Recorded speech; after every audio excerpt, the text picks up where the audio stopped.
cover that. It's just something interesting about Subway and basically the rise and the fall of Subway. So it is quite an interesting video. But guys, please, maybe during the break or afterwards, please do the lecture evaluation for me. And yeah, just so that I can see what jokes I can keep on telling. Okay. So guys, I'm quickly going to share my screen with you. We are going to start with the answers from Friday. So my answers might be a little bit more in detail than what yours will be, but that's fine. Okay, that's fine. But you must have more or less the same thing than what I have. So let me just quickly share my screen with you, and then we can quickly look at those answers from the test, the mock test of Friday. Okay. So guys, the first one asked, distinguish between the terms small business and an entrepreneurial opportunity. So obviously a small business has high potential ventures or gazelles. They have, so you have the, oh, sorry, where's it now? Okay, so you have that phenomenal growth. So they offer substantial financial rewards to their owners. And then another option that you have under small business is also micro businesses and lifestyle businesses. So let me just quickly check. Sorry, guys.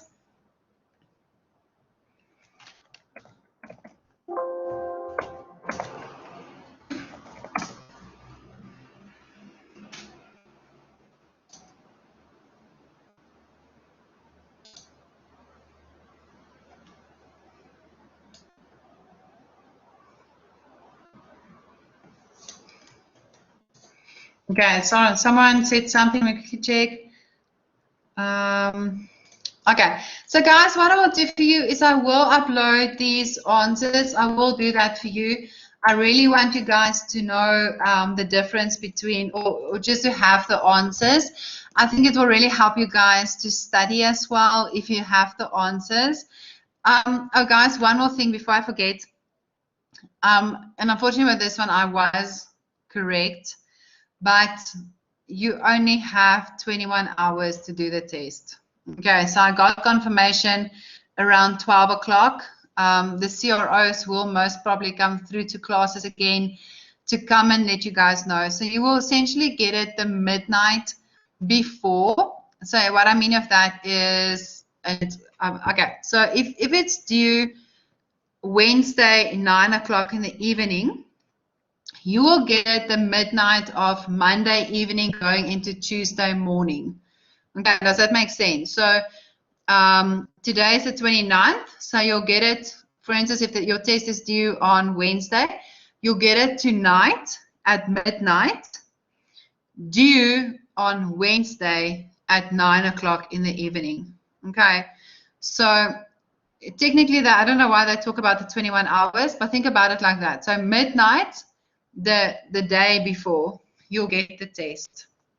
But when you guys do your take-home test, you won't have time to still page through the book. And that was my purpose with this test, to help you guys, to show you where this is in your textbook. I think one of the students actually said to me, can I just write down where it is in the book? And that's a good solution, but I don't want you to just do that. You must be able to kind of know these answers. So even though you guys are doing a take-home test, you must study before the time. You need to study for this test. Okay. So guys, if we go back to the question, so small business entrepreneur opportunity. So small businesses, you have high potential ventures, attractive small firms, micro businesses or lifestyle businesses. And then what is an entrepreneurial opportunity? So it's an economically attractive, timely opportunity that creates both value for prospective customers. It's a person who relentlessly pursues an opportunity in either a new or an existing business. So also a form of entrepreneurial opportunity is obviously bootstrapping. Okay. So bootstrapping is when you work at a company, but you are saving money for to do, to start another company. Okay. So guys, then the next question is, let me quickly check.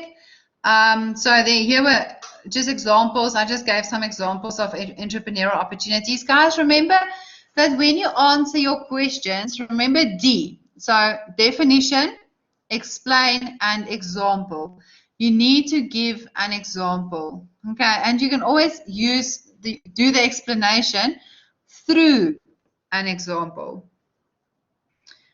Okay, so guys, then let me quickly check something. You guys are asking. Okay, yeah, guys. So your take-home tests are 11:30. Some of the other students theirs are at 9 o'clock. Okay. Do we know when the test will be? So okay, so guys, there's a rumor, and do not quote me on this. Okay, do not quote me on this. There's a rumor that went out. I have an email somewhere that said if the test, okay, let me rephrase this. If the date of a test or an assignment is not currently on the pass, you will not do that test / that assignment during the first test week. Okay, does that make sense? So at the moment, there is no test date on the pass. So what that essentially says is that you guys will then not write your test during the first test week. You guys will only write your test during the second test week, which I am speaking under correction. Is around the end of May, middle May, end of May, around there. Okay, so I am unfortunately a type of person that when I see it, I'll believe it. So hopefully they did say that the passes are going to come out around the first week of April. But I just honestly, guys, just a personal opinion from me, I do think it's now too late to tell students you're writing the 12th of April. Okay, so that's what they communicated to us. So they said if basically the dates as is, so if let's say there was a test date right now, there was a test date for you guys, you would have written in the first week, the first test week. But there's not a test date. So according to the email that we got, that means you guys will only write in test week 2. But I'm still going to continue as if, I mean, we still need to finish our chapters, guys. So we are still going to continue as if you guys are writing in that test week, just so that we don't start, kind of slacking and then falling behind. So I already have everything scheduled. So we are still going to work, continue working on the chapters, continue chipping away. And then when the dates are made available, remember by the middle of May, you guys might have forgotten this work. Because, I mean, we're doing chapter 5 today, and you guys are only writing about chapter 1 to chapter 5. So then we can go back and we can do a bit more mock tests, etc., just to get you guys, your brains refreshed in terms of the work that we have already done. Okay, so does that answer your questions more or less, guys, with regards to assessment?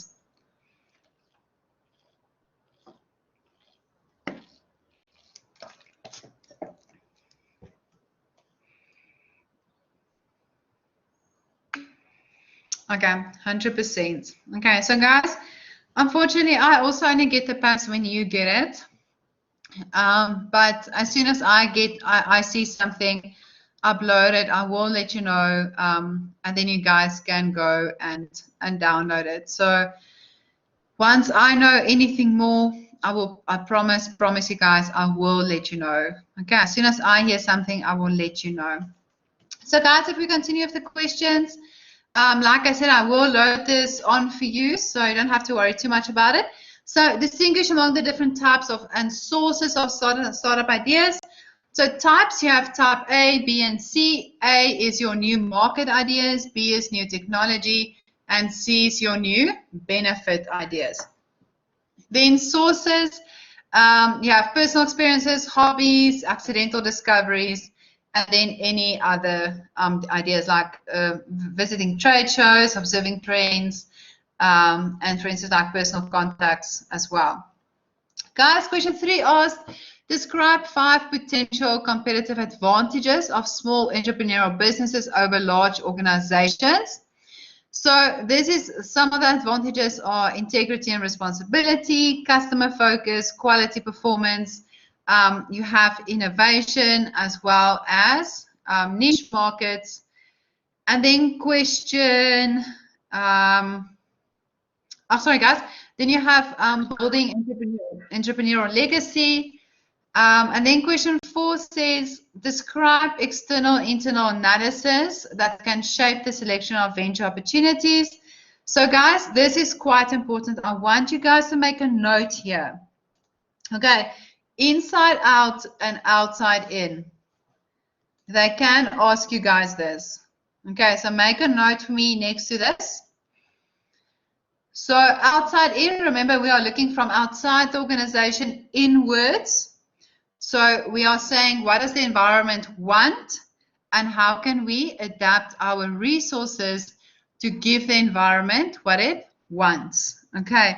And then the other one is inside out. So inside out is we look at our resources and capabilities and we say, what resources and capabilities do we have to satisfy the needs in the outside environment? Guys, make a note here.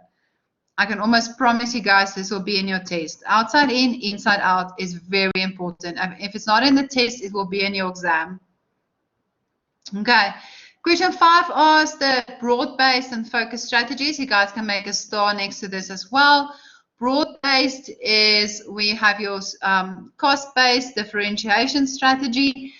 And then, so this is either where you focus on low cost, and differentiation is where your competitive advantage is based on you being different. And then focus strategies are very focused. Okay, so this is where you only look at a specific part of the market. So focus strategies. Then define integrity. Understand its importance, guys. Integrity is doing the right thing, even if no one is looking. Okay, so it's honesty, reliability. Then explain how integrity applies to various stakeholder groups. So this is where you can look at your ethical issues, and you also have to look at the big 3 stakeholders. Okay, so guys, here for instance, you had to look at promoting the owner's interest, caring about the customers, valuing your employees. So how do we still practice integrity while also looking after the owners, our customers, and our employees? Okay, and part of integrity is also and applying it to the various stakeholders. You also have your social responsibility. Then you have your government regulations, like for instance tax evasion. Remember that I tell you guys a story about steers, by the way. Then question 8 says define social entrepreneurship. So social entrepreneurship is where you start a business, but you do it by doing good in the community as well. So this is where you have your triple bottom line. Remember, social entrepreneurship and triple bottom line go together. So it's people, profits, and your planet, your 3 Ps. You can make a note here as well. 3 Ps, triple bottom line, social entrepreneurship. Guys, your triple bottom line refers to the 3 Ps, which is people, profit, and your planet. Okay. And guys, then to assessing the feasibility of the startup idea, you have to look at the, you need to obviously look at the feasibility before you write a business plan. And guys, a feasibility study is not the same as a business plan. A feasibility study happens before you even write your business plan. So this is where you check if your idea or your opportunity is actually a good idea. So you look at your market potential, industry attractiveness, and then the last one we also looked at was the new venture leadership. Okay. So guys, that was the questions we that you guys had to do. Is everyone happy? Is everyone happy with the answers more or less? Were you that also the answers that you guys had? More or less. Remember that I might have had a few more detail than what you guys did. You can also write this in your own words. Okay, so guys, also remember to use your marks as an indication. So 5 marks are normally around half a page. 10 marks is around 1 page. If it says 4 or 6 or 8 marks, very rarely will someone ask you to name 6 or 8 things. Okay, that doesn't happen. So if you see 6 or even anything from 4, so 4, 6, 8, 10, 12 marks, you need to define something, you need to explain something, and you have to give an example. Use the example to explain the work. So when you guys study, actually, as you are studying, use the examples in the textbook, use the case studies in the textbook, and when you actually have to give that work back through a test and show that you actually understand the work, use the example that you've just studied. Make it relatable to the work that you are doing. So guys, I quickly want to tell you guys something about steers. So I spoke to someone over the weekend that did their thesis in their masters on famous brands in particular. And they actually realized, can you guys remember back in, I think it was in chapter 2, we spoke about integrity, and sometimes your suppliers or sometimes your customers pay you very late and you have to go and figure out why they haven't paid you and all of that. So, fun fact, steers wait 45 days before they pay their suppliers. But if you are their customer, you have to pay them either immediately or within 30 days. Okay, little bit dodgy, guys, because think about it. They are getting money in within 30 days, and they can keep that money for a little bit. So they keep it for 45 days. That extra 15 days that they are keeping that money before they have to pay their supplier, they are earning interest on it. Okay, so they're earning interest. And then only they pay their suppliers. So it's a little bit dodgy of what steers are doing. I don't know if it is famous brands in general, or if it was only steers, but I know for a fact that this is something that steers definitely does. Okay, so guys, what I want us to do, I want us to quickly, guys, it's 8 minutes. I just want you guys to watch this video on Subway. It's still part of franchising, but I saw this video and it's such an amazing video. I really want you guys to watch it. Remember last week we spoke about Krispy Kreme as well and the downfall of Krispy Kreme, and it was just because they opened so many stores. So I quickly want you guys to just watch this video. Let me just quickly share it with you. Okay, let me just quickly make it a bit bigger. More than 42,000 restaurants in over 100 countries, Subway has the most locations of any fast food chain on the planet.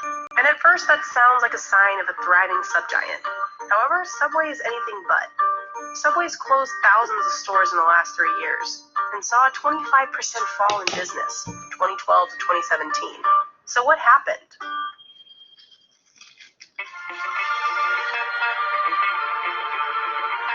The chain began as Pete's Super Submarines in Bridgeport, Connecticut in 1965. 3 years later, co-founders Fred DeLuca and Peter Buck rebranded it to simply Subway. Subway's famous giant foot-long sandwiches are made right before your eyes, the way you want them. What was so compelling then, and still is today about Subway, is really an open kitchen format. In many ways, they really pioneered that and the ability to customize your sandwich. The brand redefined fast food with fresh ingredients that customers could see. Compared to other fast food chains at the time, it felt healthy. And it worked. By 1981, there were 200 locations across the U.S., and soon after, Subway went international. In the late 70s and in the 80s and the 90s, everyone knew about Subway. I mean, they were everywhere. They're still everywhere. That's Joel Labava, an expert in franchising. While each store looks and smells the same, they're all independently owned franchises. The format is pretty simple. You buy a franchise, You get trained, they help you secure a location, they help with a grand opening, and you're open. You're open for business. Follow the several 100-page operating manual, do the advertising, and customers will come in. Not only were Subway franchises successful, they were, and still are, one of the cheapest chains to franchise. It costs between $116,000 and $263,000 to open a Subway franchise. Compare that to opening a McDonald's, which costs up to $2.2 million. Because Subways were easy to open, the number of stores skyrocketed. Between 1990 and 1998, store locations rose from 5,000 to 13,200. And in that same period of time, gross sales rose by about $2.1 billion. Subway's success continued into the early 2000s. At a time when obesity was rising rapidly in America, Subway continued to market itself as a healthy alternative to fast food. One of their biggest successes for sure was the Jared Fogle story. Everyone remembers those ads where it's him in those huge pants where he's showing how he lost all of this weight. And that just made them so much money. It really made people think about Subway as a really great health brand. It was one of the biggest advertising wins that any chain's had in recent decades. So that was a huge, huge part of their brand. Subway carried Fogle's success story for nearly a decade. But by 2008, the world was suffering from the effects of the Great Recession, and for many Americans, hunting for deals replaced the obsession with weight loss. So Subway changed up its message. In March 2008, it introduced a new promotion that would come to define the chain.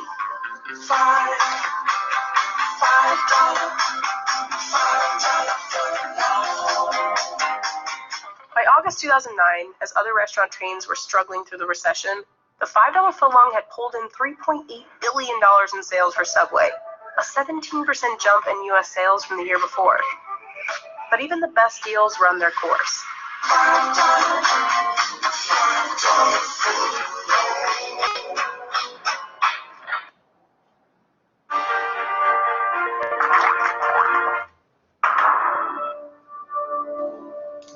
Sorry guys, as you know, there's always adverts.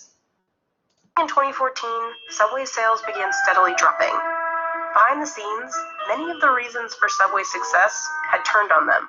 Quiznos was once Subway's main competition, but tons of sub-chains like Jimmy John's, Firehouse, Potbelly, and Jersey Mike's, and fast casual chains like Panera were offering seemingly fresher and healthier options. And they started stealing market share. They're competing against people who bring in fresh produce every day. A lot of Subway locations only bring in fresh produce once or twice a week. On top of that, fast food chains that had been around as long as Subway were coming up with healthy alternatives of their own and getting creative with new menus. More and more fast food chains really want to have that innovation pipeline where they're bringing something out new almost every month. Fast food places are looking for ways to bring in new customers, drive traffic, and Subway has not tried to do that in the same way other places have. But other fast food chains weren't the only competition for Subway franchises. With Subway's franchising model making it so easy to open locations, stores inevitably started opening up around the corner from each other in lucrative markets. Take downtown Manhattan, for example. Within a 15-minute walk and less than half a square mile, there are 10 Subway locations. And these locations in close proximity began cannibalizing each other's sales. The Subway franchise agreement, the contract, it says they can open anywhere.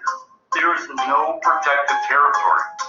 So franchisees really have no say-so in where the other franchisees are going to open. It's a problem. And Subway corporate wasn't stopping it because the company benefited from a high number of locations. More locations meant more franchising fees and high royalties to Subway corporate, which diminished the effect of falling sales from a single location. When franchisee sales are kind of slipping, as long as they're staying open, it doesn't necessarily hurt Subway as much as it would some other chains. If everyone's kind of like chugging along, like opening new locations, then they can kind of keep on keeping on, and it's not going to be the end of the world for the corporate office. Franchise owners, on the other hand, took the hit. In 2012, each Subway franchise generated an average of $482,000 a year. 4 years later, that number had slipped to $422,000 a year. For comparison, the average annual revenue of a McDonald's franchise in 2016 was $2.6 million. And to make matters worse, Subway would lose the face of its company. In 2015, the man who had embodied Subway's Eat Fresh mission was charged with possession of child pornography and having sex with minors. Subway cut ties with Vogel, and he was sentenced to 15.5 years in federal prison. And the Jared Fogle thing kind of basically went from a huge positive to a huge liability, like the worst things possible that your brand could be associated with. All of these things created the perfect storm for Subway, and soon locations started to close. In 2016, Subway closed 359 stores in the US. It was the first year the chain closed more locations than it opened. In 2017, that number was over 800, and by the end of 2018, over 1,000 locations had closed. With all these sour ingredients, it's hard to imagine Subway could bounce back. But the chain is certainly trying. In 2017, Subway launched its Fresh Forward program, starting with remodeled stores. The revamped locations featured new menu boards, Wi-Fi, USB ports, updated furniture, and music. I will give Subway credit. They're doing something interesting. They're offering grants where if a franchisee applies and everything's in line, they can get up to $10,000 towards remodeling. By the end of 2020, over 10,000 locations will have this new restaurant design. But Subway says food is its next priority, and it's backing it up with an $80 million investment in updated menu items. Subway's partnered with the media company Tastemade to develop hundreds of new menu ideas, like the Green Goddess tuna melt and the Southern-style French dip. In 2018, the chain introduced its cheesy garlic bread, its most successful promotion in the last 5 years. And in 2019, a line of ciabatta sandwiches and Halo Top milkshakes hit stores. Historically, Subway would evaluate about 6 or 7 new menu items per month. But we've set up a process and invested in capabilities where we're literally testing at least 100 new menu items every month. As for whether or not all these menu items and revamped designs will stop shuttering stores and dropping business, only time will tell. They need to figure out who they want their customer to be. I think it's really an uphill battle for them, but if they kind of go back to the basics, think about what people want, ask people what they want, and think about a little bit more innovation, that's kind of going to be a good start for them.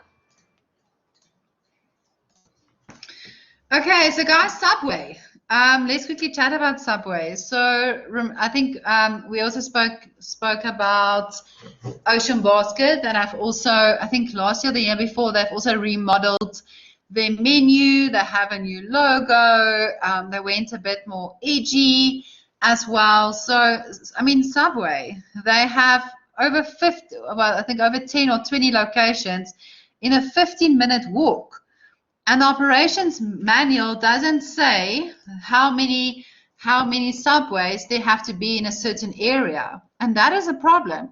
So when you think of opening a franchise, that is something important that you have to look at. How many KFCs or how many Steers or how many McDonald's are there allowed to be in a certain radius from one place to another? Otherwise, someone can open a McDonald's right next to you, and you can't do anything about it. Okay, so guys, I just wanted to show this interesting video on Subway, just so that you can see that sometimes franchises is not always the way to go, especially if they don't protect their franchisees. Okay, and this is the case of Subway. That's what happened with them. They didn't protect their franchisees. They had a good model, like with Krispy Kreme, had a very good model running, but then what happened? Corporate just became too greedy. They opened way too many locations, and something that was kind of a niche became just too well known. Okay, and then it wasn't a niche anymore. So guys, we are going to start with chapter 5 today. Like I said, this is a family business. Personally, I think a family business is just there's a lot of issues with family businesses. We are going to look at some of those issues as well. So let me just quickly share my slides with you, and then we can start with a family business.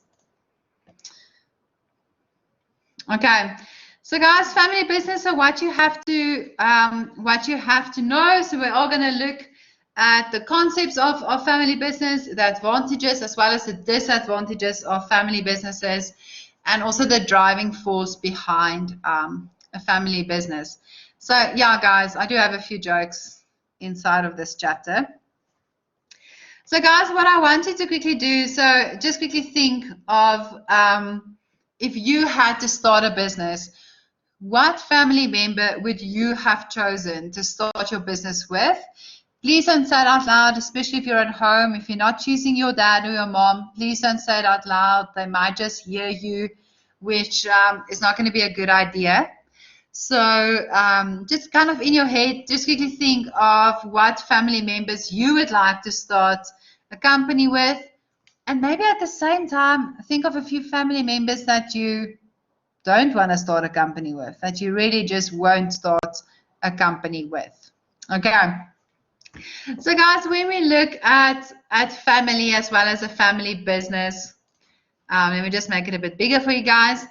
What is a family? Okay, how do we define a family? So it is a group of people. So normally, ideally your families would have a grandfather, grandmother, a mom, a dad, and then kids. So either one child or a brother, sister, or two sisters or a brother. So they have a shared history. They have a commitment to share a future together. I mean, you guys are seeing each other after all. While supporting the development as well as the well-being of individual members. So guys, we do have different types of families. The first one is a nuclear family. So a nuclear family is essentially the families like I've just explained. You have a grandfather, grandmother on both sides. You have a mom and a dad, and then you have, according to statistics, 2.4 kids. Okay. Then sometimes you can have extended families. So extended families are where you have cousins, maybe you have a mom or a dad that's divorced, that's married again. You have some stepbrothers, stepsisters. You might have a grandparent that is not your biological grandparent. And then the other one is blended. So blended as well, you might, so blended can be where it's not necessarily biological. You might have an adoptive a brother or a sister, for instance, or your dad might you might have a stepdad or a stepmom. So that is a blended family. Blended families can also, for instance, be a child that is growing up with their grandparents, or that's growing up with an aunt or an uncle. Those are the type of blended families that you get. So guys, what is a family business? So a family business is essentially a company where the individuals who established or who acquired the business or their descendants can significantly influence the strategic decisions and the life course of the business. Okay, so guys, obviously a family business, it was started by a grandfather or a grandmother, a father, mom, and you have grown up in this family business. So if you guys, for instance, the example I'm really going to use today is Cake Boss with Buddy Velastro. And I have the video as well for you guys. His whole Cake Boss company was started by his father and his whole family and extended family.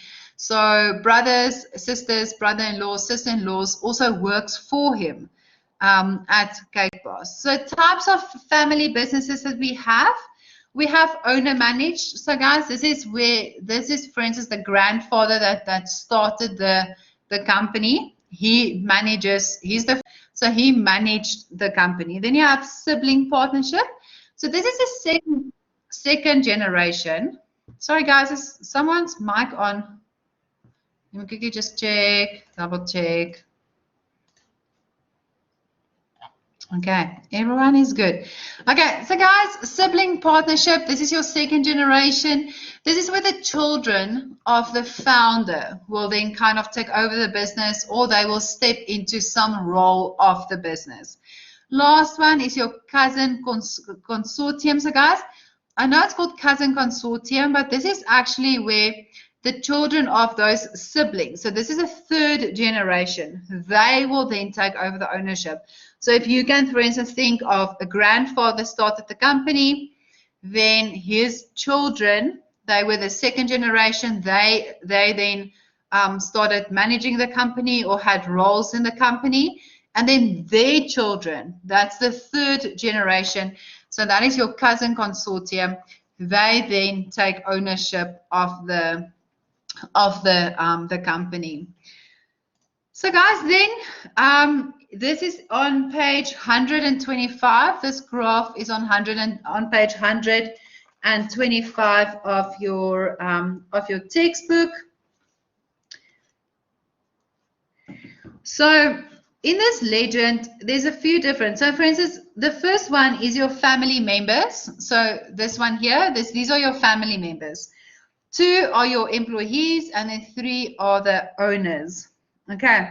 So guys, for instance, number 4 here in the middle, this is a family member who is not an owner. So they're part of the business because it's a family business, but they don't necessarily work inside of the business. Okay. So so they just have an interest in the business. They might have shares in the business, for instance. Then 5, this is where they are not involved in the operations of the business at all. They've got nothing to do with this business. They know about the business. It's a family business. They know about it, but they have their own job. They have their own life. Okay. And then 6 on this side. So this is an employee or an owner that is not part of the family. Okay, so 6 is someone that you have brought in from the outside. They are not part of the family. And then in the middle, you have a family member who's an owner or an employee. Okay, do you guys understand this? So family members on the one side, some of them can be employees, some of them can be owners, but you also have family members that are not owners. They are not employees. They've got nothing to do with the business. And you also have employees or owners that are not family. Okay, they are just managing the business. They were brought from the outside. They've got nothing to do with the family itself. So guys, some concerns that you can have in a business. So the first one is the family concerns. So with the family concerns is when you start a family business, what you essentially want to do is you want to nurture your family members. Another concern that you have is that they sometimes get employment and advancement in the business. So I think you guys will sometimes hear this joke where people will say, oh no, there's already a position for you in the company. Like, why are you even studying? Your dad has already made sure that you are a manager when, in 6 months. Like, why are you even doing this? Or just finish your degree. There's already a job for you in your grandfather's business. So this is quite a big concern that you maybe don't have the necessary skills. There might be an outsider that is more qualified than you, but because you're part of the family, you already have a job set out for you. And then loyalty to the family. So maybe you actually want to do something else, but you want to be loyal to the family. I mean, your grandfather has started this business, your dad has worked there, your mom works there, all your aunts and uncles work there. So you feel that you have this loyalty towards the family. So you also now feel like you also have to work inside of the company. So guys, then some business concerns that you can also have. So with business concerns is the first one is, for instance, production and distribution of goods. So sometimes in the business, you might have an outsider that says, listen, I have a cheaper supplier. I know someone that can get our resources to us quicker. But it is a family business and you don't mix with a family business. You have a manager who's the grandson and he says, you know what? Do not touch my grandfather's suppliers. He still chose the suppliers. We are not touching suppliers. Okay, so sometimes the business might go under because of this loyalty that you have towards the family and towards the suppliers or the idea that a grandfather or even a father had. So another business concern, guys, is the need for professional management. So like I said earlier, you might already have a job open for a son or a grandson or a daughter or a granddaughter, but it does not mean that they have the necessary skills to actually do that job. And if you brought in someone from the outside, they might have been better skilled or have more knowledge to do that particular job. And guys, what you overall want is you want effective and efficient operations of the business. You want the business to survive. And that sometimes means that you need to bring people in from the outside. You can't just rely on your on the family members. So guys, some advantages and disadvantages of a family business. So some of the advantages is trust. You trust your family members. Well, I don't know, at least I hope you guys do. I'm not so sure. If you guys go back to the activity of who you want as who you would like to be part of your business. So there's loyalty within the family. You have commitment to the business by all the family members. So I want to say 97% of the time, the family wants the business to succeed as a whole. They all want to kind of chip in and help this business to succeed. So there's knowledge also among the extended family members, because all of them have different roles in this family business. So they have gained a lot of knowledge over the years. There's also long-range thinking. You have close communication. You can incorporate the social emotional wealth into the business. And family businesses are actually more stable than businesses that are not run by non-family, like that are not run by families. Guys, some disadvantages. Obviously, if there's advantages, it can be disadvantages. So mistrust, trying to undermine one of the family members to try and get them out of the business. There can be disloyalty, a sense of entitlement. I can do whatever I want because my father has worked here. He started the company. You are not going to tell me what I have to do. It's my father's company. You can have also a lack of understanding among the family members. There can be demand for instant gratification. So, you know, why? So let's say we open a famous brand. Why don't you just bring us some food from the shop? Okay, who's going to pay for that food?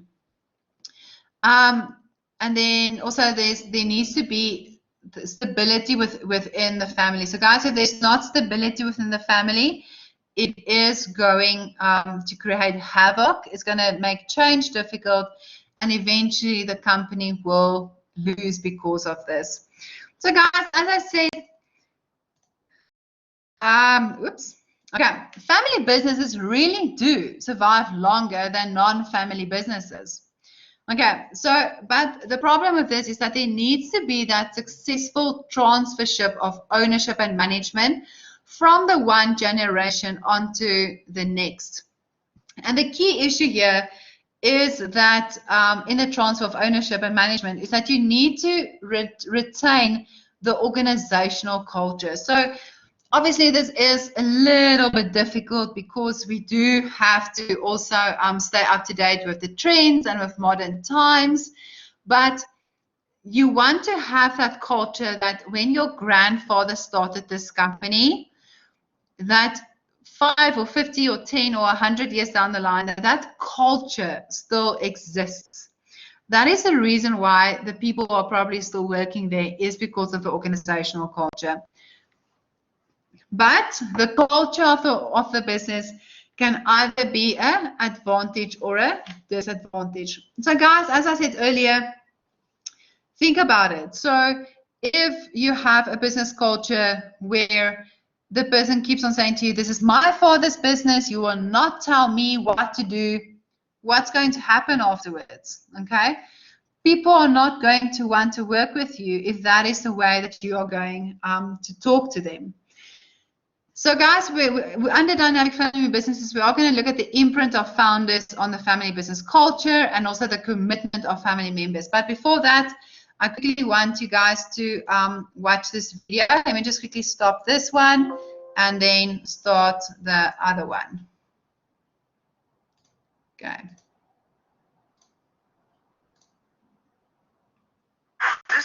Ah. Okay, let me quickly stop this one.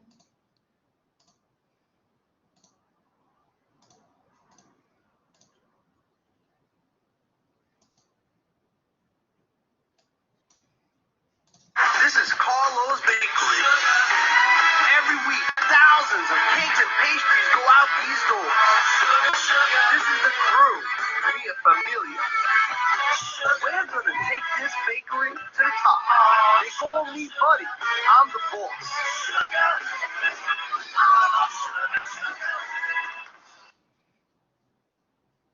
So guys, any of you that have seen Cake Boss would have seen this intro, and the family that he has there, that is really all of his sisters, his mother before she passed away, as well as his brother-in-laws as well. All of them really work for them. They are reliant on him. If Cake Boss had to close down today, none of them will have work. Okay. So I have another video on Cake Boss that I'll show you guys later, just on how Cake Boss started. So guys, what we can do is let's quickly take a quick break and then come back. So quickly go and get some coffee or tea or anything else that you want to drink. Come back and then we can continue with the rest of a family business.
So guys, while everyone's on a break, did you guys have a nice weekend?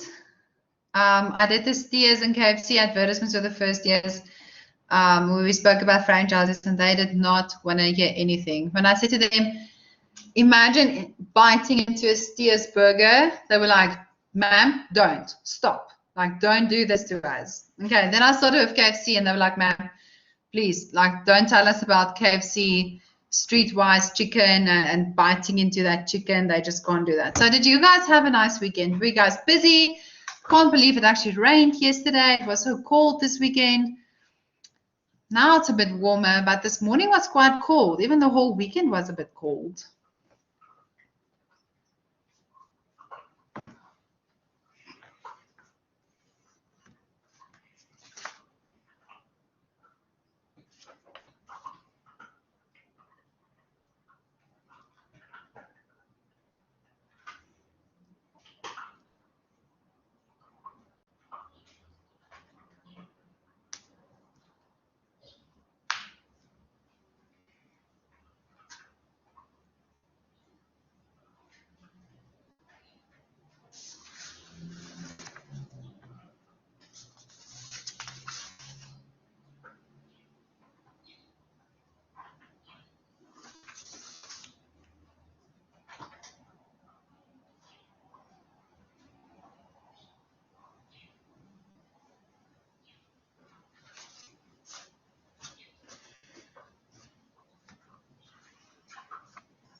Yeah, Roberto, that's a problem. Hey, weekends are always short, but at least Easter is coming up, guys. Easter is coming up, so please go. I think we're having a family meeting, guys. Family business. See where I'm going with this. We're having a family meeting tonight, if I'm correct. Tonight or tomorrow, I think it's tonight. So if I can advise you guys, please go and buy all the Easter eggs that you want before there maybe there's another lockdown. If you buy your Easter eggs at Liquor City, go and buy your Easter eggs maybe before they close all the stores again. What do you guys think are going to happen? Some of the students are saying that they think they're going to close provinces again. Maybe. I definitely think, guys, liquor stores are going to close. Well, I don't know, Roberto. I don't know if we're going to have a lockdown. I don't know, but I do think closing provinces is not that far-fetched, to be honest with you. The only problem with that is a lot of people have now made plans. They have already scheduled their holidays to maybe go to the sea or go somewhere. Maybe they'll close the beaches again, guys. I think, if I have to guess, we might see another repeat of December where they closed the beaches and the liquor stores. That's what I'm thinking. What is your guess? Yeah, Megan says, yeah, I don't think it'll be a harsh lockdown. Yeah, so I'm thinking beaches and I'm thinking liquor stores. Okay, because people always go to the liquor stores first. So if you like Easter eggs, buy your Easter eggs now. Oh, guys, maybe go before 5 o'clock, because remember what the president does is he will say effective tonight, and then from tomorrow, yeah, no more Easter eggs. Okay. I think that would be the boiling point of the country, yeah, if there's a proper lockdown. I think so too, guys. I mean, over the weekend, and please, I do apologize, I can't say the new PE name, Quabera, but there was a huge party on the beach there. Students were not wearing masks. The students told me now, apparently, I shouldn't refer to Culture Club anymore because you guys go to this strip in, what is it, in Linwood? So apparently in the strip where all the cool places are, No one wears masks there. So, I mean, we're really not wearing masks these days. I don't know if you guys go to a braai, do you wear a mask? Okay. So I think an actual hard lockdown. Yeah, nonsense, ma'am. I was at a wedding and the venue had to close at 11. Yeah, you're right. Yeah, and remember, that was now 11 o'clock. Before that, the venues had to close at 9 o'clock. So your wedding was only at 9. Could only go on until 9. So a friend of mine's sister got married, and they actually married already at 12 o'clock, so that, you know, the venue could close at 9 o'clock. Yeah, maybe prohibit social gatherings as well. But guys, the important thing is, do you guys think that anyone's going to listen? Is anyone going to listen? Okay. Maybe the police will be out again. I just don't know if anyone's going to listen. I think, yeah. I think in the beginning you could scare people with the virus, but it's been a year, guys. It's literally the 27th of March. It's been a year that we've been living with this. So, yeah. Yeah, closing interprovincial travel. That's what one of the students also said to me earlier today, that they might close the interprovincial travel. So you guys, the local zoo is open this weekend. If you guys want to go to the zoo, okay, more than welcome to go. Rietvlei Dam will probably be open.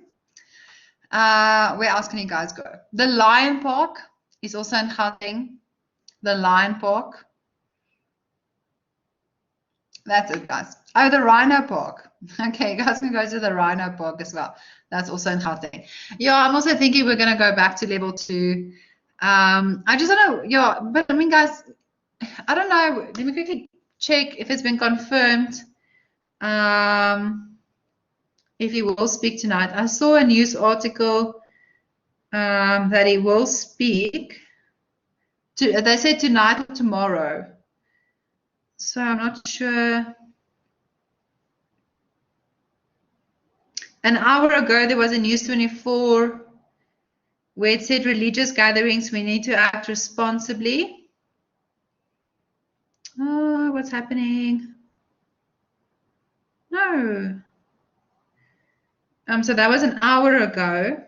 Oh, guys, dear fellow South African, over the course of the next few days and weeks, many South Africans of faith will join others across the world in important religious observances. They will mark these occasions in the midst of devastating global epidemic. It's worth recalling the writings, okay, the Martin Luther,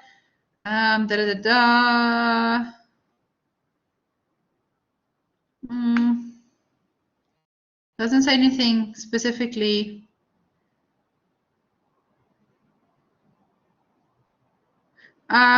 In other these precaution measures, a number of religious organizations have asked that some of the existing restrictions on the size of congregations be eased, especially as we prepare for Easter and Ramadan observances. Government is currently deliberating on these and other issues and will make an announcement in the coming days. Public health and safety must be paramount. And then it's just talking about online congregational services, potential spread of the virus. Yeah, that's it. So it's just a letter that was released about an hour ago. Yeah. Okay, so guys, let's continue. Let me quickly share my screen with you again. So let's continue with our family business, with our family meeting that might happen tonight. We are not sure. Okay. So guys, so remember here on the side we said we're going to focus on the imprint of founders as well as the commitment of our family members. Guys, I put the Kardashians here because I do think it's a little bit of a family business. Okay. That whole family is part of this business that they have started, which no one still really knows what they are doing except of reality TV. Okay. I know all the daughters have now grown up. This is actually one of the first pictures, guys. Those girls are still so young. They've not grown up. They've launched their own businesses, but I think the Kardashians might fall under a family business. So Guys, founders. So guys, if you think of the founder, I want you guys to think of your grandfather sitting inside of like a study, smoking a pipe, sitting there, you coming to visit, you are now the new member of the company, and he's like, so son, tell me, are you keeping my name up high? Okay. They leave a deep impression. There will always be a picture of the grandfather on the first day when he opened the business. And they are essentially innovators. They've started this company. They saw a gap in the market. Yes, 80 years ago, if you take like the Ruperts, the Oppenheimers, years ago, but they saw that gap back then. But there's also a dark side to this, and that is that an overly controlling founder will not listen to others. So this is where your grandfather, who is like 89, for instance, let's quickly check. I want to mention, I think culture and nationality also plays a big part in operating business. I agree with you 100%. So guys, if you look at the dark side, sometimes you have a grandparent or a father that don't want to listen to others. So they are no longer part of the family, no longer part of the business, but they still want to have their say inside of the business as well. And they will not allow others to make decisions. So guys, like I've said, there's quite a few videos inside of this one. And I quickly want to show you guys just how Carlos's bakery started. They are Italian, so just keep that in mind as well, of when how his dad started the business. It's only 3 minutes long.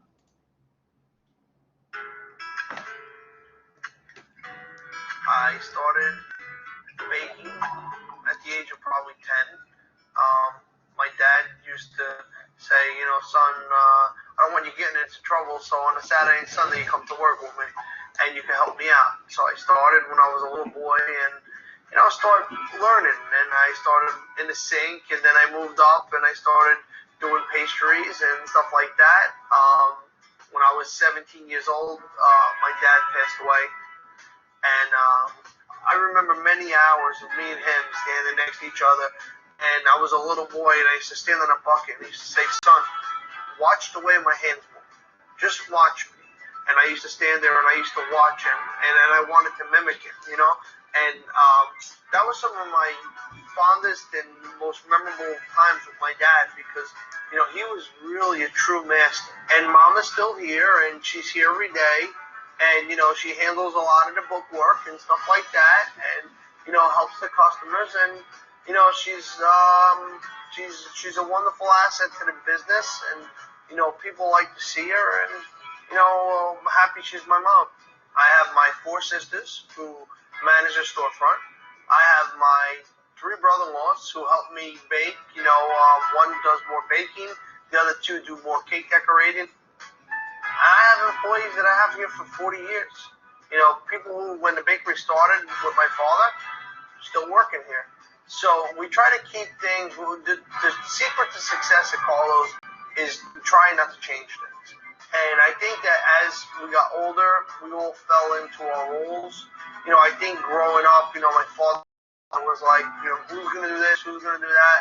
I think right now we're at a good place where we all know what we do and how to do this, how to run this business. And I think we're all assets, and I think that's a rare find to find a family business in today's day and age. We had the winning cake on the Today Show, best tasting, best looking wedding cake, 2006.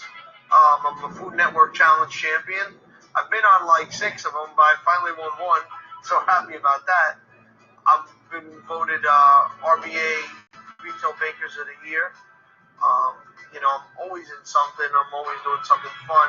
So I get a lot of recognition for what I can do. In the future, I hope to continue, our legacy, our family, our traditions, our values, making all the stuff that we make.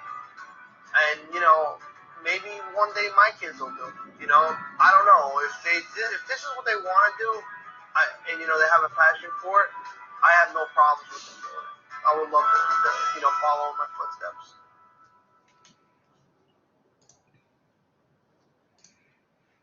Okay, so guys, that is just on Cake Boss and how Cake Boss started initially. So with him, I do think he didn't really have a choice. His dad started the company, and when he was 17 years old, his dad passed away. His dad did teach him exactly on how to start, you know, or how to bake and all of that. So it was more like a natural progression of him moving into that shop and then just continuing with his father's legacy. Okay.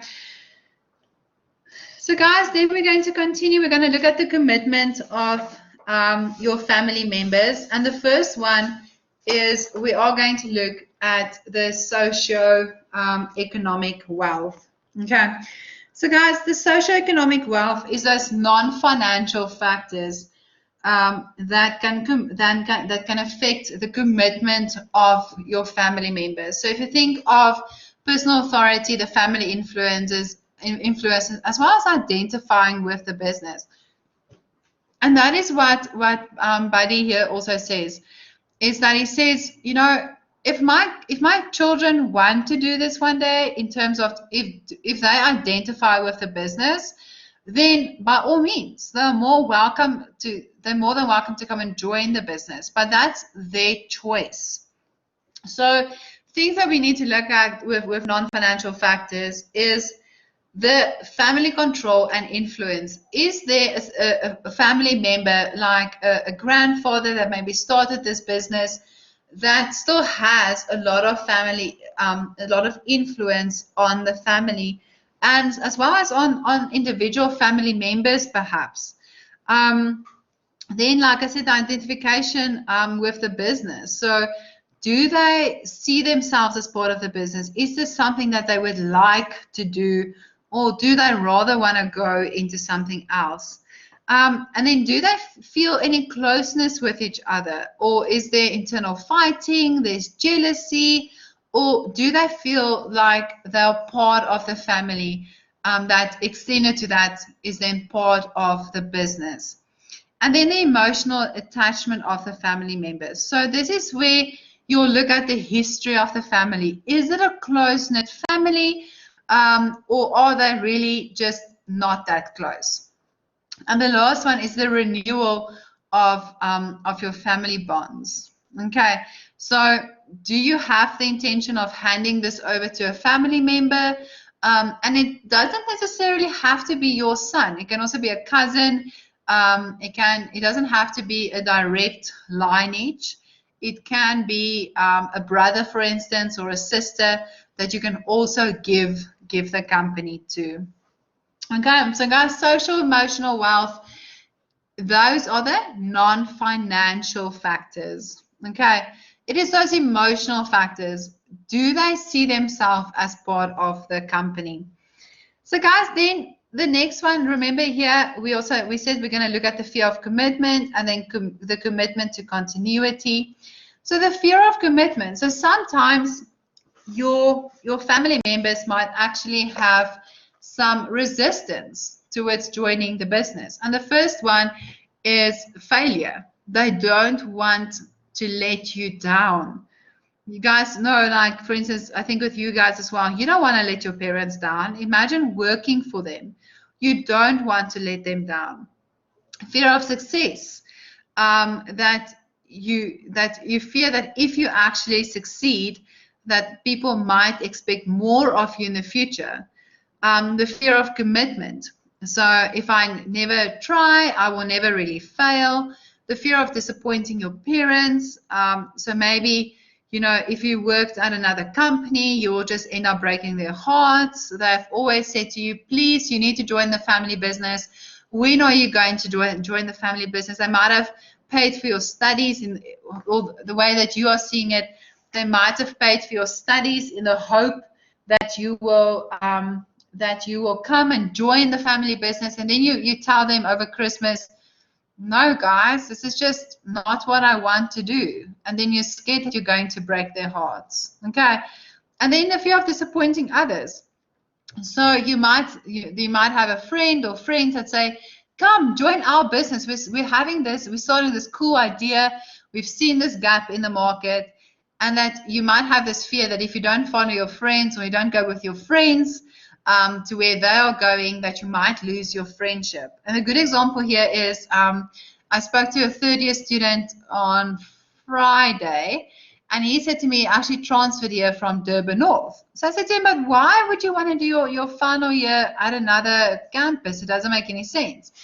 And he said to me, no, his friends are at Tux, and he wants to spend his final year with his friends. So that is why he transferred all the way from Durban North to come to Pretoria, just because he wants to spend his final year with his friends, who is also finishing at Tux. Okay.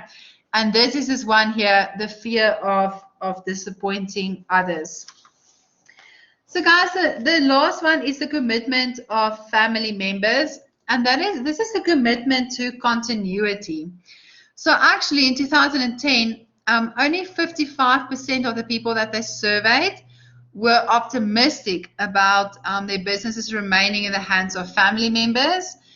If you compare that to 2012, 76% of family businesses were planning to keep the business inside of the family. In 2013, 41% of the respondents said that they intended to actually to post under management of their family businesses in the next generation. It's only 41%.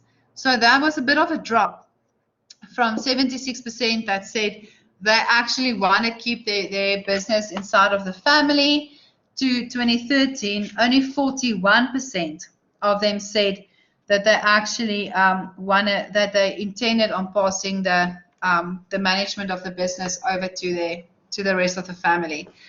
So guys, the biggest concern here is the lack of innovation on the part of successors. So remember, with a family business, and this is really what I want you guys to, and I know it is not applicable to every single family business, I understand that. But what I want you guys, just for the purposes of this chapter, to kind of keep in mind is, think of a family business where there's already a position for you inside of that business. And the problem with this is that the business might have been better off if they had someone from the outside. And like I said, guys, remember, this is, I know in all cases it won't be applicable, but just for the purposes of this chapter, just understand that it's not always a good idea to have a position open for a family member if it's going to harm the business, because you can have that lack of innovation.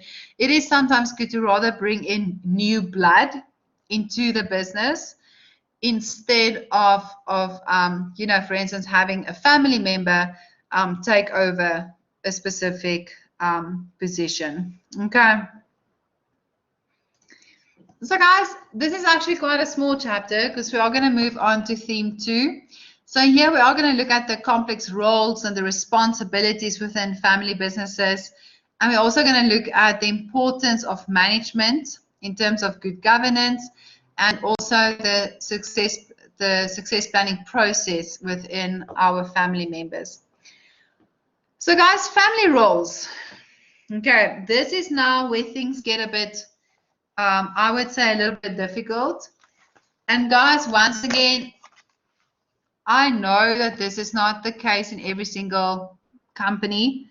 You guys will hear that 91% of my examples that I use are quite extreme examples.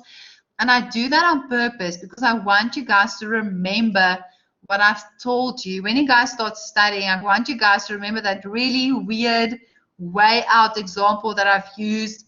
And then you can also use that as an example, for instance, in the test or in the exam or even in the assignment. So please understand, I know that some family businesses work very well together, but I am going to focus on the more, maybe on the businesses that don't always work that well. Okay, so guys, the first one we're going to look at is co-preneurs. So please remember this, that co-preneurs, then you have a mom or a dad who is the founder. You have your sons and daughters who are founders.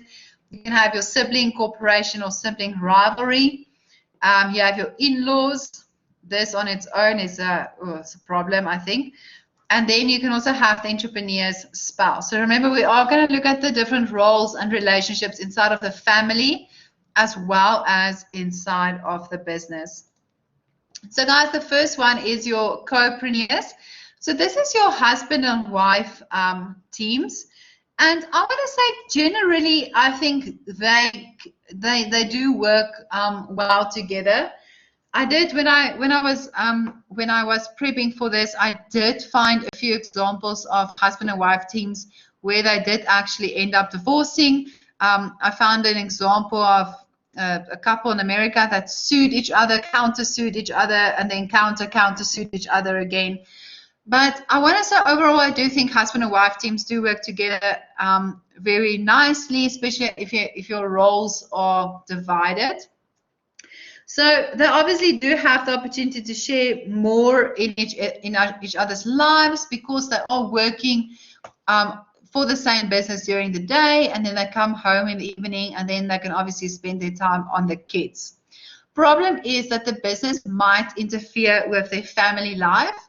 So there might be something they started discussing at work, and then they maybe don't agree on it, and they come home and they continue discussing it at home. So you guys know that phrase that says you need to leave your work at work, and this is sometimes a problem, is where they will bring their work home. So the work doesn't maybe always leave time for family life because they bring it home. They maybe they need to work over the weekends as well, for instance. And if you can just share the family responsibilities, it can ease the load. And guys, once again, I'm just using this as an example, but I think in society, women are still seen as the people that need to cook, they need to clean, they need to look after the kids. And I know in a lot of households, the dads also have the fair share. They also have to help to cook and to clean and to look after their kids. But you need to share that responsibilities when you as a husband and a wife own a business together. So guys, like I've already said, the differences might spill into family life. So you might have a meeting about something, you don't agree on it, you come home, you guys are a bit upset with each other, and now you have to look after the kids while you're also upset at the same time. Okay, so guys, then the other one is where you have a mom or a dad that is the founder of a company. Okay, so the idea here is that for instance, they say the entrepreneurs with children think naturally in terms of handing the business over to the next generation. And some of the approaches taken to prepare prospective successors for ownership and for leadership include the following. So you must be able to demonstrate the founder's commitment to both the business and the family through both the actions and words. Then you also need to permit and support entrepreneurial behavior by your children. You need to let them take their own risks, and you need to encourage them to learn from failure. Okay, and the last one is you need to help your children to recognize that rules and responsibilities have a place in both the business and life. So guys, this is where you have a mom or a dad that started a company, and they want their children or one of their children or both of their children to one day take over the company from them. Okay, so what these 3 points are actually just referring to is that these are some approaches that are used by the parent or sometimes by the parents to foster that family business feeling and the ability for them to one day join the business. It helps them to encourages them to think family business like, and to hopefully one day join the family business. So guys, the next one is sons and daughters. So they also have a role in the family. And what is their role really in a family business? So should they join the family business, or should they rather have their own career? And this is quite important, because as a parent one day, especially if you guys are going to start your own companies, or maybe some of your parents have their own companies, and maybe some of your parents, like with Cake Boss, have said, you know what? If you want to join our company, by all means, you are more than welcome to do that. Or you might have parents say, you know what? I want you to go into the world and have your own career. Or you can have parents that say you will join the family business. You will be part of this legacy and this business that we have built. So experts do recommend that you need to introduce your child to the business at a very early stage. I think if, and you guys will probably agree with me, if you have a parent or both parents that have their own businesses, that is kind of what family life is surrounded by, because your parents always talk about the business. So you're kind of already used to the family business. But sometimes children might want their own freedom. They want their own path in life, and they might sometimes want to work on their own, finish a degree, work a few years in a certain environment, and then later on join the family business. So they maybe want to go and gain some skills and knowledge first outside of the family business, and then come back and say, okay, I'm now ready to join the family business. Guys, what sometimes also happen is you can have sibling cooperation or sibling rivalry. There's an example that an activity actually at the back on the last slide where I've asked you guys. So it's quite a nice example of two brothers that started their companies. They now have kids, and they want to sell this company. So now, on the one side, the kids are saying, "Yes, sell the company. Let's use the money, or we can get the money." And on the other side, you have one child saying, "No, don't sell the business. I want the business. I want to look after this business. I am prepared to take over the family business." Okay. So best case scenario is you have the siblings that work together as a team. Each of them have their contributing role. They know what their role in the business is. They know what their strengths and their weaknesses is, and they can really work together in a team. The worst case is if you have rivalries and the siblings just cannot agree on their business roles. They are constantly interfering. They are constantly trying to sabotage each other.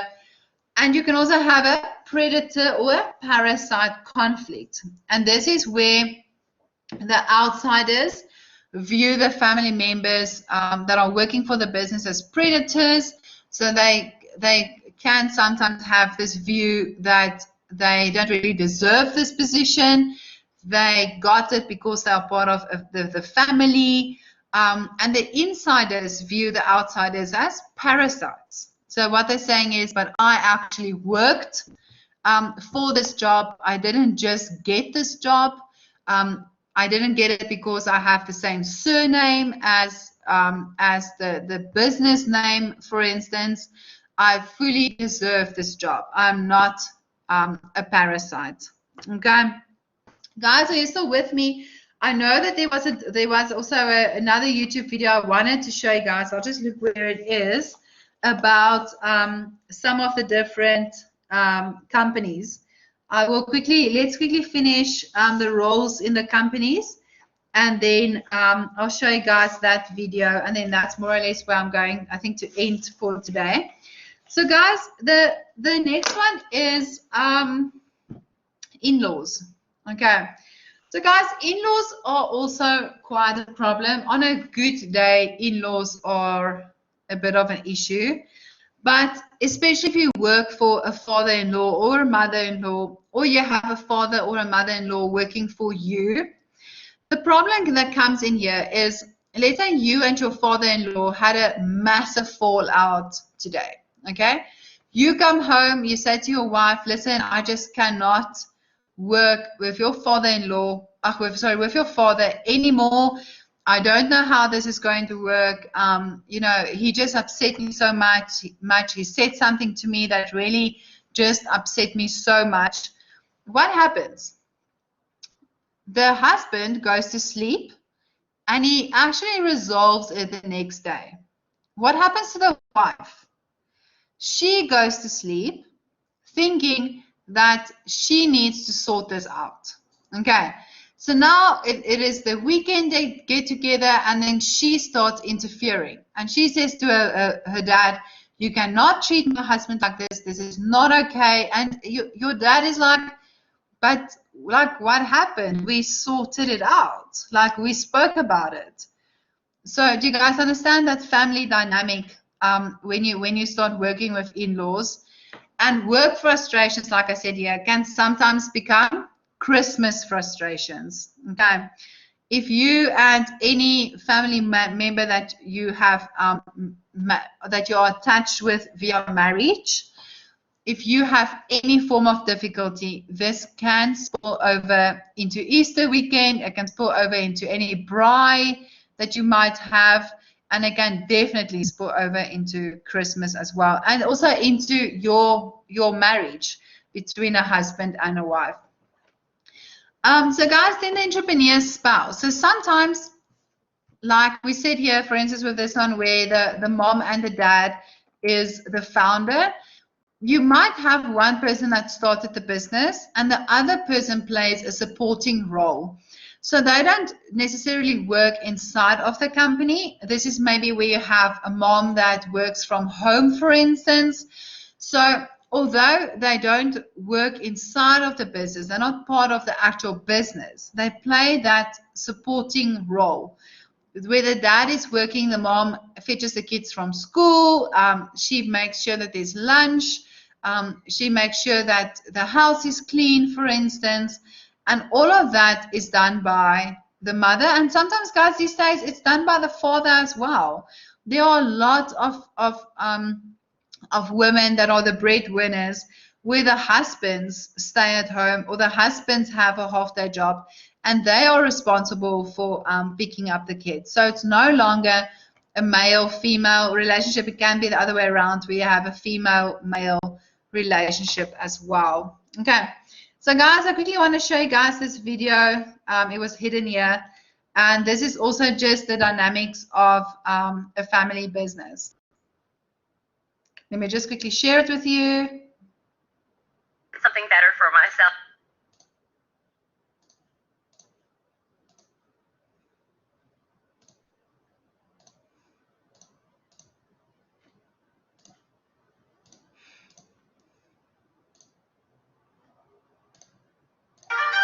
The general theme here is money. The way it manifests itself changes from family to family. Sometimes it is people, it's heirs saying, hey, you're not giving me access to this trust. Or in some cases, it is family members who are saying, I should be the one running the company, which kind of starts the feud itself.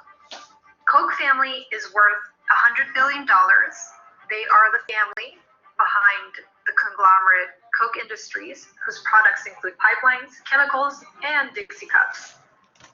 You know, when people think about Koch brothers, they think about, David Koch and Charles Koch, but they're actually four Koch brothers. And back in the 80s, they had a feud amongst themselves where two of the brothers wanted to actually be in control of the family conglomerate, and then they failed. And then there was this back and forth where two of the brothers, Charles and David, bought up their other brothers for $700 million. And then those two brothers, Bill and Frederick, actually came back and they said, you know what, we're shortchanged here. We actually want more money. And then they were in litigation for a while. So things like that happen. Another one that's kind of crazy is a feud within the Schoen family, and they're the family behind U-Haul. So husband and wife duo, Ellis Schoen Anna Mary Schoen. They co-founded U-Haul, and then LS and his eldest son, Samuel, they expanded the company, and they went to rentals of things, not just trucks, but things like videotapes and dance floors and jet skis. And when the expansion happened, LS's other children, Joe and Mark, they thought that their father was actually wrecking the company. So they staged a coup in 1986, and Joe was the one who staged the coup, and Joe took control of the company and forced his dad out. He forced his dad into retirement and alienated most of his 12 siblings and half-siblings, and there were lawsuits for 25 years.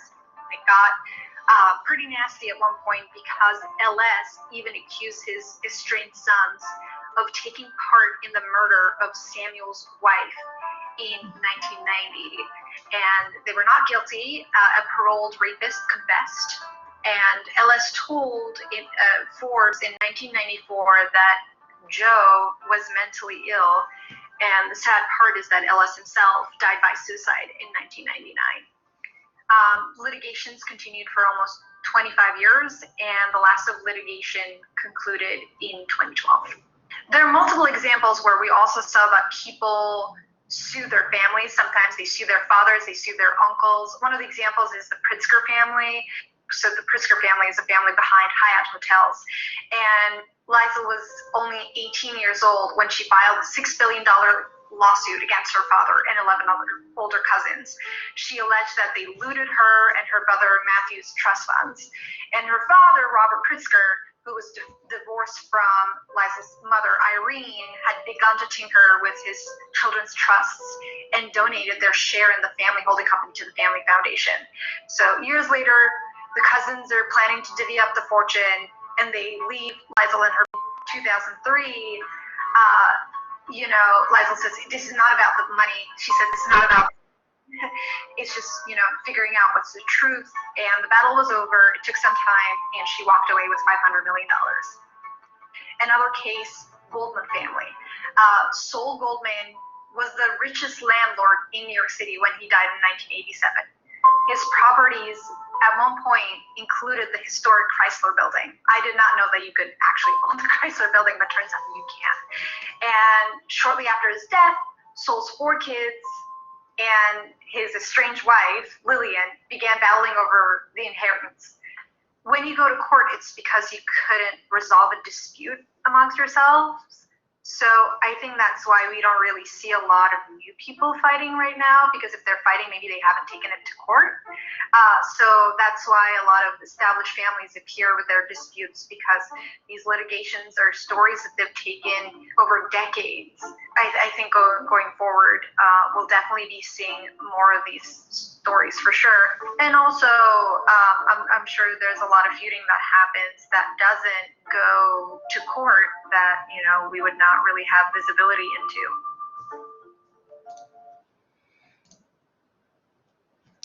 Okay, so guys, quite interesting with family businesses, and that's what I said. Remember that family businesses are not always fighting. Okay, there are really some family businesses that really work well together. They each have their individual role. They have their assigned role, and they know what their roles are, and they don't overstep on each other's roles. But I mean, like I've said to you guys earlier, all my examples will be more towards the extreme sometimes, because I want you guys to remember it, and I want you guys to also see the reality that, like with this video, there are in family businesses, money plays a big role, and money makes people greedy.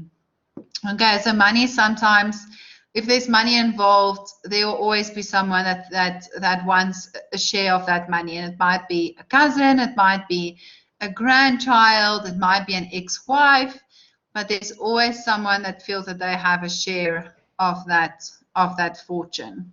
Okay, so guys, those are just some examples of family businesses where it didn't go so well. Like for instance with U-Haul, where they've ousted their own father. They've really outed their own father out of the business. Can you guys imagine? So I mean, that's not a very nice Christmas to attend. Okay, So guys, are you happy? Is there any questions that you guys have so far? I'm gonna stop here for today. When I see you guys again, we will continue with the rest of the chapter. I will most likely then finish the chapter, and we can also do some activities as well. Let me just quickly see when I am seeing you guys again. Guys, if you have any questions with regards to this particular chapter, or there's something that you want me to discuss again, please let me know. I'm only seeing you guys next week on the 7th of April. Okay, Roberto, we need to know all the different types, family types of businesses? Okay, so Roberto, what are you referring to? Are you talking about the family roles of businesses? Or let me quickly share my screen with you, and then you can tell me these types of family businesses, these three. I will know them. Roberto, if you're referring to this, I want you guys to know this. Okay. If you are referring, so I mean, these are just owner managed. These are first, second, and third generation. Let's quickly check, Roberto.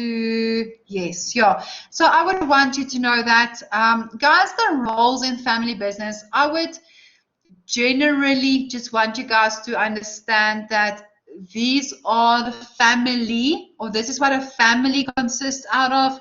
So you have a mom, a dad, you have the in-laws, you have the grandparents, you have the brother, the sister, and then you also have the spouse also sometimes. So I just want you guys to generally just to understand the family roles, and understand that family role can sometimes, how that can also manifest inside of the business. Okay, I don't think if I have to put money on it, I don't think they are going to ask you guys specifically what, like for instance, what does the in-laws do in the business. Okay, I feel like a question might be referring to a case study where we'd have to identify the type of family business. Yes, that's definitely one. And also in the back of your textbook, and guys, I will give you some case studies like that where we can maybe work together and identify the business. For instance, on the one activity that I'm actually wanted to give you guys at the end of the chapter, you guys are more than welcome to go and do it today.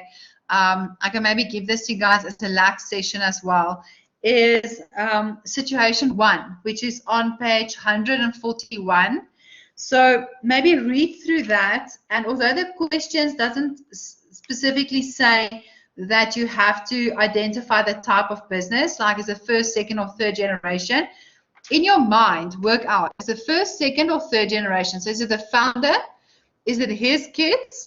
Or is it their kids? So are we talking about grandkids already? Okay, so guys, I wanted to go and do situation 1.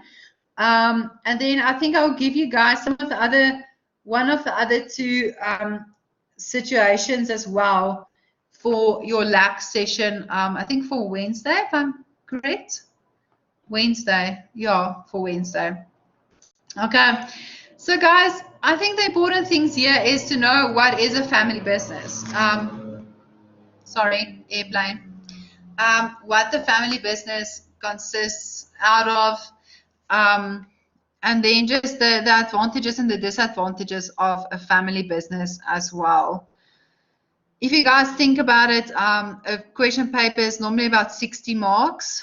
So that they will most probably ask you questions out of every single chapter, and this is quite a nice chapter, same with franchising, that they can really ask you questions about. Okay, so guys, any other questions that you guys have? Go and do situation 1 for me, which is on page 141. Let me just quickly put it in here as well. Please do situation 1, page 141. Okay.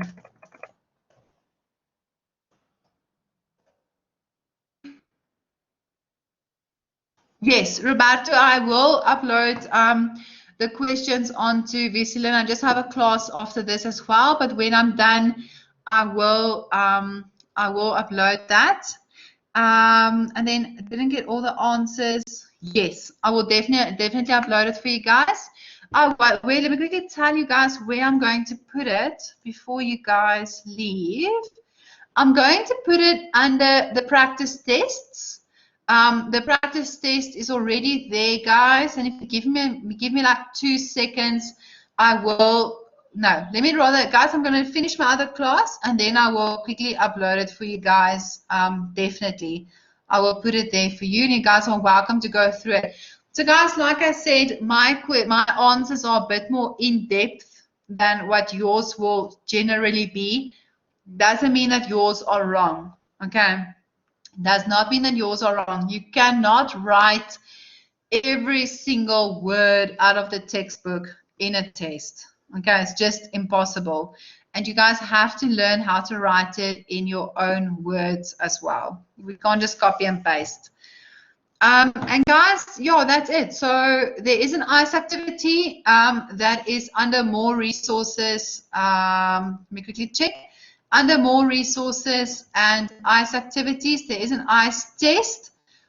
Please remember that this ICE activity is due by the 15th of April.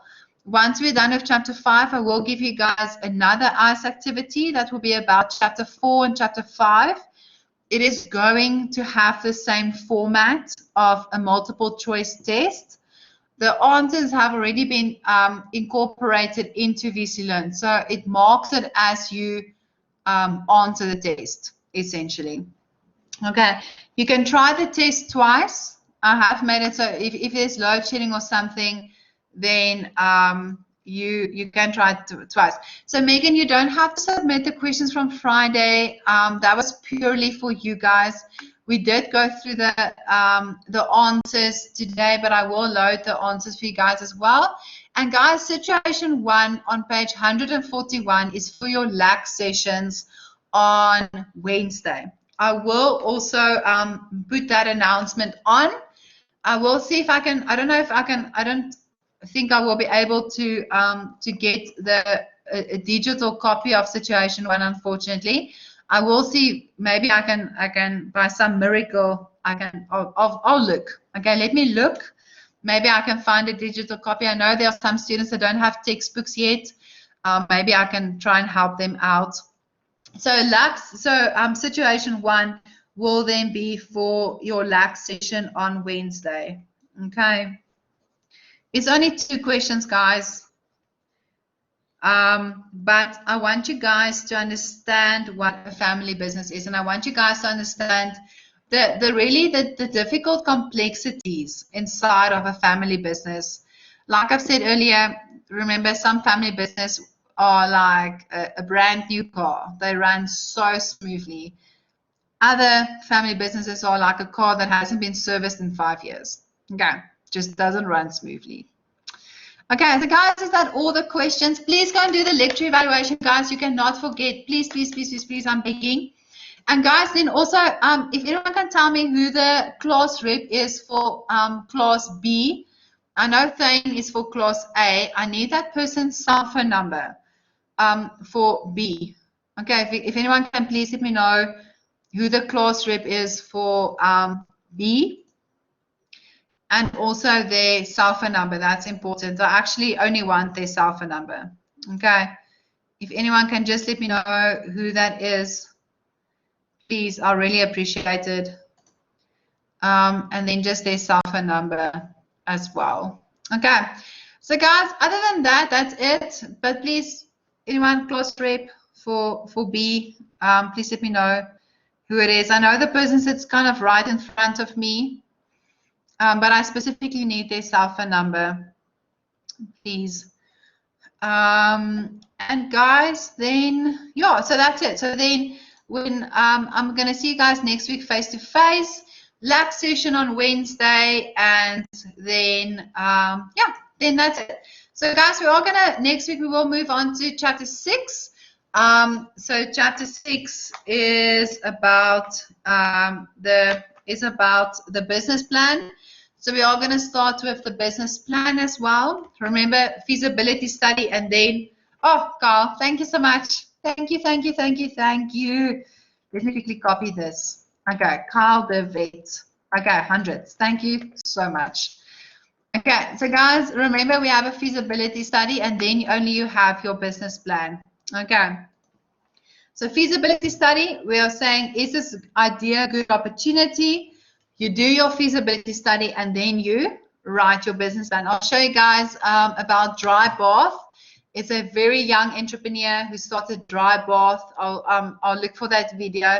He actually wrote his 40-page business plan on his cell phone because he doesn't have a laptop. Didn't have a laptop. Okay, but guys, and I'll see you next week again, face to face. Enjoy the rest of your week. Please ask any questions. You guys are always welcome to email me. I look at my emails every single day. More than welcome to ask me any questions that you guys have. But if you guys don't have any questions, then that's it. You guys can enjoy the rest of your day. Okay, bye guys.